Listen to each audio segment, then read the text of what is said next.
The objective of binning is to produce 3D volumes of data which contain, in order of preference, consistent full-fold data, a complete range of offsets for the line including near and far offsets, and all offsets from the inline. We usually meet these objectives in land surveys because we can design the source and receiver positions to ensure the proper fold and offsets for the bin, unless surface access limitations or topographic problems interfere with the ideal survey layout.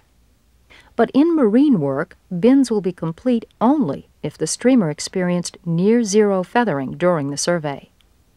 This diagram shows several streamer locations having almost no feathering with respect to the bins. If, instead of no feathering, there had been significant feathering of the streamers, we would have to evaluate the bin content before processing the lines. In this case, the bin content is okay, because feathering occurs in a consistent direction, and seismic information lost on one line is replaced by trace information from neighboring lines. However, problems occur at bin seams, where lines have opposite streamer feathering. In this case, it may be best to re-bin the data to a new bin size. The use of this wider bin is one way to equalize the stack response and ensure that a complement of near trace and far trace information is available in each bin. Because of the variable nature of offsets in a bin, it's possible to have stacked traces which contain no near offset data at all. Also, due to the design of 3D surveys, the data redundancy is greatest in the middle of the survey and falls off near the edges and corners.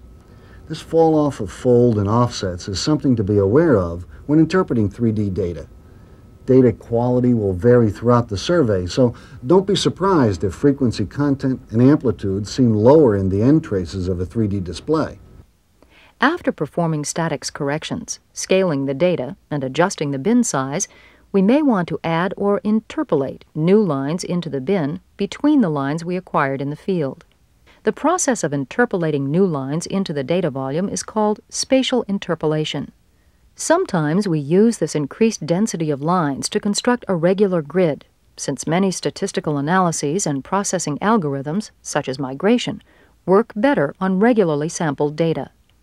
Interpolation always leads to lots of discussion among geophysicists, especially when we talk about the spatial interpolation of lines.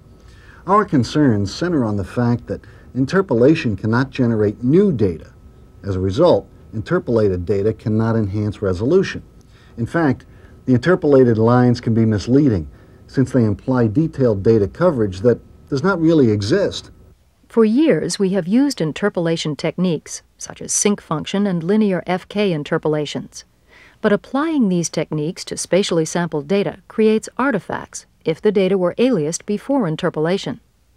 New programs, based on pattern recognition and statistical correlation, track signals laterally and apply a linear interpolation algorithm to avoid aliasing.